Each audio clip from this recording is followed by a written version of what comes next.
Hey viewers, welcome back to your own channel Target Bullseye। आज के इस video में हम लोग बात करने वाले हैं टीटी प्रेस्टीज के ऊपर।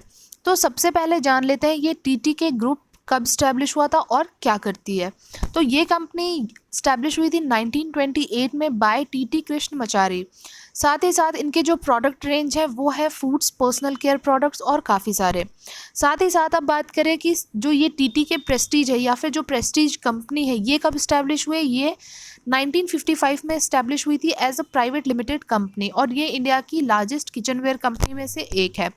ये कंपनी 1994 में पब्लिक हुई थी और साथ ही साथ इनके जो आप कह सकते हैं जो लीडिंग ब्रांड्स हैं ये खास करके किचन इक्विपमेंट स्पेस और आप देख सकते हैं प्रेशर कुकर सेगमेंट में ज़्यादा करके काम करती है। साथ ही साथ इन्होंने 2012 में अलायंस किया था काफ़ी सारे आप कह सकते हैं जो ब्रांड्स हैं जो हाई एंड ब्रांड्स हैं उनके साथ, जहाँ पे कुकवेयर, स्टोरवेयर, वाटर फिल्टर्स और गैस स्टोव के जितने भी कंपनीज हैं उनके साथ इन्होंने अपने अलायंस किए थे।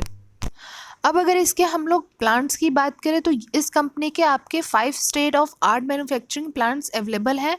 आप देख सकते हैं कहाँ कहाँ पे, तो होसुर, कोयम्बटूर, करजन, रुड़की और खारदी में। साथ ही साथ 2 इनके dedicated research and development centres भी हैं। वहीं इनके डिस्ट्रीब्यूशन नेटवर्क की बात करें तो अराउंड इनके 545 से भी ज़्यादा इनके जो एक्सक्लूसिव स्टोर्स हैं वो 305 सिटीज़ में आपको मिल जाएंगे। साथ ही साथ इनके 24 रीजनल सेल्स सेंटर्स हैं और 350 प्लस ऑथोराइज सर्विस सेंटर्स हैं। अगर हम लोग FY20 की बात करें तो यहाँ पे आपको आउटलेट्स जो इनके निकल के आ रहे हैं नंबर्स वो है 588 आउटलेट्स के अराउंड, और वहीं पे ये कवर करते हैं 26 स्टेट को और साथ ही साथ 345 टाउन्स को। और अगर हम लोग बात करें इसी FY20 के ईयर में इन्होंने अपने 2 प्रेस्टीज लाइफस्टाइल स्टोर जो थे वो बेंगलोर में ओपन भी किया है। ये तो हमने बात की है कंपनी के ऊपर कि कंपनी किस तरीके से क्या बिजनेस मॉडल है और कंपनी क्या करती है। अब बात कर लेते हैं यहाँ पे कि अभी करेंटली एनालिस्ट की इसमें क्या राय आपके सामने निकल के आ रही है।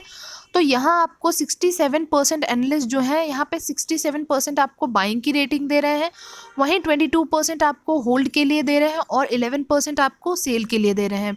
तो ये आपके ऊपर डिपेंड करता है बिकॉज आप मार्केट में खुद के लिए इन्वेस्टमेंट करने आए हैं, आप अपने खुद के पैसे लगाने आए हैं। तो उसके लिए ज़रूरी है कि आप अपने लिए खुद से एक बार रिसर्च और एनालिसिस ज़रूर करें और साथ ही साथ अपने फाइनेंशियल एडवाइज़र जो हैं उनसे कनेक्ट करना बिल्कुल भी ना भूलें। अब अगर बात करते हैं कंपनी के वैल्यूएशन के ऊपर तो आप देख सकते हैं जो चीज़ें निकल के आ रही है। EPS आप यहाँ देखेंगे जो कंसोलिडेटेड नंबर्स हैं वो है 191 के आसपास।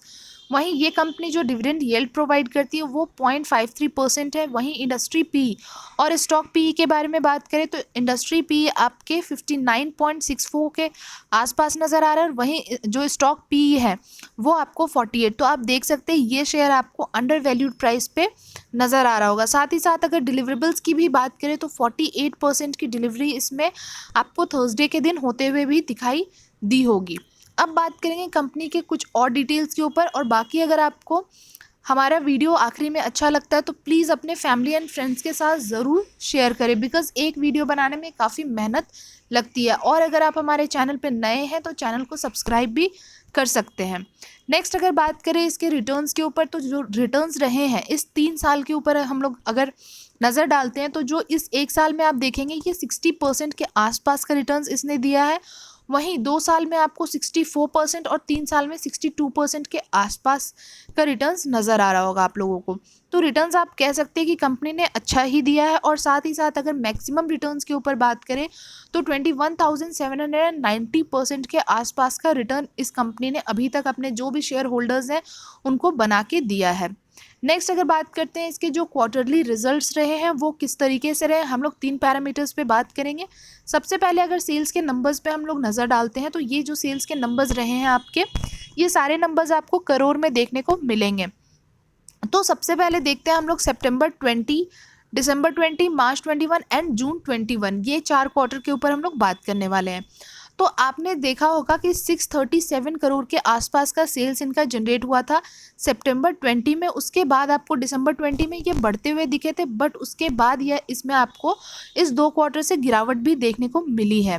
वहीं अगर इसके ऑपरेटिंग प्रॉफिट के ऊपर बात करें तो ऑपरेटिंग प्रॉफिट आपको उसी तरीके से सेम सिनेरियो यहाँ पे सेल्स के जैसे ही नज़र आ रहा है कि ये आपको दिसंबर 20 में बढ़ता हुआ नज़र तो आया था, बट उसके बाद इस 2 क्वार्टर में आपको ये गिरते हुए दिख रहे होंगे।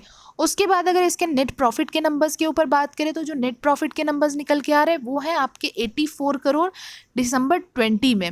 उसके बाद आपको ये थोड़े से और आपको 1 करोड़ और इसमें ऐड ऑन होता हुआ दिखा था नेक्स्ट क्वार्टर में, जो कि है मार्च 21 का, बट उसके बाद आपको अच्छा खासा एक भारी गिरावट यहाँ पे देखने को मिला है पिछले क्वार्टर के मुकाबले। तो ये तो थे क्वार्टरली बेसिस के जो भी नंबर्स हैं वो। अब अगर बात करें यहाँ पे ईयरली रिजल्ट्स के ऊपर तो यहाँ पे भी हम लोग 3 पैरामीटर्स में डिस्कस करने वाले हैं, sales, operating profit and net profit के ऊपर। यहाँ हम लोग 4 साल के नंबर्स डिस्कस करेंगे, मार्च 2018 से लेके मार्च 2021 तक के। यहाँ पे भी आपको सारे नंबर्स जो हैं वो करोड़ में देखने को मिल रहे हैं। तो आप देख सकते हैं यहाँ पे आपको ये जो नंबर्स हैं ये बढ़ते हुए दिखे थे आपको मार्च 2019 के आसपास। उसके बाद आपको यहाँ पे गिरावट देखने को मिली है इस ईयर में, जहाँ पे 2073 करोड़ के आसपास का इनका सेल्स जनरेट होता हुआ दिखा। उसके बाद वापस से इस साल की अगर हम लोग बात करें ये आपको बढ़ते हुए नंबर्स नज़र आए हैं। वहीं ऑपरेटिंग प्रॉफिट के ऊपर बात करें तो ऑपरेटिंग प्रॉफिट के नंबर्स आपको मार्च 2019 में बढ़ते हुए दिखे थे। उसके बाद आपको बीच में मार्च 2020 में ये आपको घटते हुए दिखे, और वापस से इस साल की अगर बात करें तो कंपनी में जो कंपनी के ऑपरेटिंग प्रॉफिट है उसमें आपको सुधार देखने को भी मिली है, जैसे कि सेल्स में भी हमें देखने को यहाँ पे नज़र आया था। वहीं नेट प्रॉफिट के नंबर्स आप देखेंगे तो नेट प्रॉफिट के नंबर्स आपको मार्च 2019 में गिरते हुए दिखे हैं, उसके अगले साल भी गिरते हुए दिखे हैं, बट इस साल की अगर बात करें तो ओवरऑल आपको सारे ही पैरामीटर्स में नेट प्रॉफिट हो, ऑपरेटिंग प्रॉफिट हो या फिर सेल्स हो, आपको सारे के नंबर्स में आपको एक सुधार पिछले क्वार्टर के मुकाबले देखने को ज़रूर मिला होगा। नेक्स्ट यहाँ पे हम लोग बात करते हैं इनके सेल्स ग्रोथ परसेंटेज के ऊपर। तो किस तरीके से इनके सेल्स ग्रोथ परसेंटेज में चेंजेस आए हैं इस 5 साल से लेके 1 साल में, तो ये आपको धीरे धीरे करके कम होते हुए ही नज़र आए हैं। तो आप यहाँ कह सकते हैं जो सेल्स ग्रोथ परसेंटेज है वो आपको ठीक ठाक से ही नज़र आ रहे हैं। वहीं बात करें अगर प्रॉफिट ग्रोथ परसेंटेज के ऊपर तो प्रॉफिट ग्रोथ परसेंटेज के नंबर्स जो रहे हैं ये आपको इस 3 साल में -2.90% के आसपास ये आपको गिरते हुए दिखे थे, बट इस 3 साल के मुकाबले अगर इस 1 साल में देखें तो ये नंबर्स जो हैं वो वापस से आपको पिछले 5 सालों या 3 सालों यहाँ से आपको ये बढ़ते हुए ही नज़र आए हैं। नेक्स्ट बात करते हैं इसके ROE और ROCE के। तो जैसा कि हम लोग हमेशा डिस्कस करते हैं कि between 15 to 20% is good and above 20% is very good. तो यहाँ आप देखेंगे कि ये जो ROE के नंबर्स नज़र आ रहे हैं वो आपको 19% के आसपास हुआ करते थे इस 5 साल में, बट उसके बाद आपको गिरावट देखने को मिली, बट फिर भी ये आप देखेंगे कि 15 to 20% के बीच ही आपको नज़र आ रहा होगा। तो आप कह सकते हैं कि ये जो ठीक है नंबर्स, ये बुरे हम नहीं कह सकते या वीक इसको हम नहीं कह सकते। वहीं ROCE के नंबर्स पे अगर परसेंटेज पे नज़र डालें तो ये आप देखेंगे कि यहाँ पे जो नंबर्स हैं वो आपके 26% के आसपास हुआ करते थे इस 5 ईयर्स में। उसके बाद आपको थोड़े थोड़े गिरते हुए दिखे हैं, बट फिर भी आपको जो 20% है उससे अबव ही नज़र आ रहा है। नेक्स्ट अगर बात करें इस कंपनी के डेट टू इक्विटी रेशियो के ऊपर तो ये आपको 0% के आसपास है, और यहीं अगर हम लोग इसके जो कंपनी के पास जो कैश है वो कितना है तो यहाँ पे आप देखेंगे 97.38 करोड़ के आसपास का इनके पास कैश आपको अवेलेबल नज़र आ रहा होगा। अब बात करते हैं वीडियो में इनके जो शेयर होल्डिंग पैटर्न्स रहे हैं उनके परसेंटेज किस तरीके से हैं। तो हम लोग यहाँ पे सबसे पहले बात कर लेते हैं जो प्रमोटर्स के पास होल्डिंग्स रहे हैं। ये आपको थ्रू आउट दी जो भी क्वार्टर्स रहे हैं सितंबर 20 से लेके जून 21 के क्वार्टर्स की अगर बात करते हैं तो यहाँ आपको थ्रू आउट सेम परसेंटेज नज़र आ रहे हैं जो कि है 70.41% के लगभग।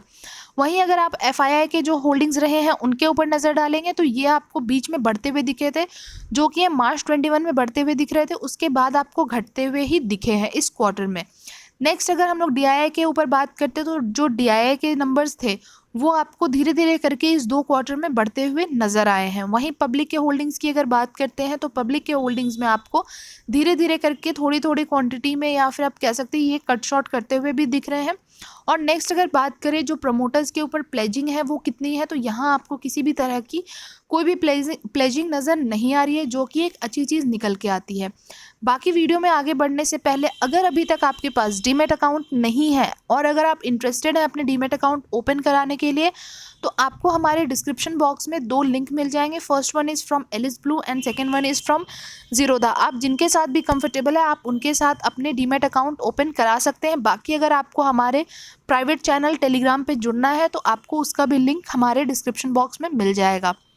नेक्स्ट बात करते हैं इनके, अब यहाँ पे इनके चार्ट के ऊपर नज़र डालते हैं। तो सबसे पहले अगर बात करें तो 1 वीक के टाइम फ्रेम पे बात करने वाले हैं। ये जो अभी करंट प्राइस आपको इसका देखने को मिल रहा है ऑलमोस्ट 9358 के आसपास, काफ़ी महंगा शेयर है, बट कहें तो ये काफ़ी अच्छी कंपनी है जो कि हमने देखा भी है। बाकी इसके फिनेंशियल्स हों या फिर फंडामेंटल हो, सारे ही आपको जो है वो स्ट्रॉन्ग देखने को मिले हैं। अब टेक्निकल बेसिस पे सिर्फ एक बार चार्ट के जो पैटर्न्स हैं उसके ऊपर बात करते हैं, तो ये शेयर आपको प्री कोविड के टाइम पे ये फिर भी 6220 के प्राइस पे आपको ट्रेड करता हुआ नज़र आ रहा था। उसके बाद भी इसमें भारी गिरावट होने के बावजूद ये शेयर आपको अगेन जैसे ही ये उठा है उसके बाद ये आपको 8094 के प्राइस पे भी जाता हुआ नज़र आया है, जो कि इसके रेड लाइन दैट मीन्स जो 20 वीक EM है उसके काफ़ी ऊपर आपको जाता हुआ दिखा। और उसके बाद इसमें आपको ऐसा कोई भी ब्रेकआउट नज़र नहीं आया जहाँ पे ये शेयर आपको नीचे की तरफ आता हुआ दिखे या भारी गिरावट आते हुए भी नज़र आए। ये हमेशा अपने जो रेड लाइन है 20 वीक है उसको, ये 20 वीक EM है उसको ये सपोर्ट लेते हुए और या फिर कह सकते हैं कि इसको रिस्पेक्ट करते हुए ये ऊपर की तरफ ही आपको बढ़ता हुआ दिख रहा है। अगेन इस वीक की अगर बात करें, इस वीक में भी आपको अच्छा खासा आप यहाँ देखेंगे कि एक जंप भी देखने को मिला है। ये अगेन आपको इस अपने रेड लाइन के ऊपर सपोर्ट लेता हुआ नज़र आ रहा है।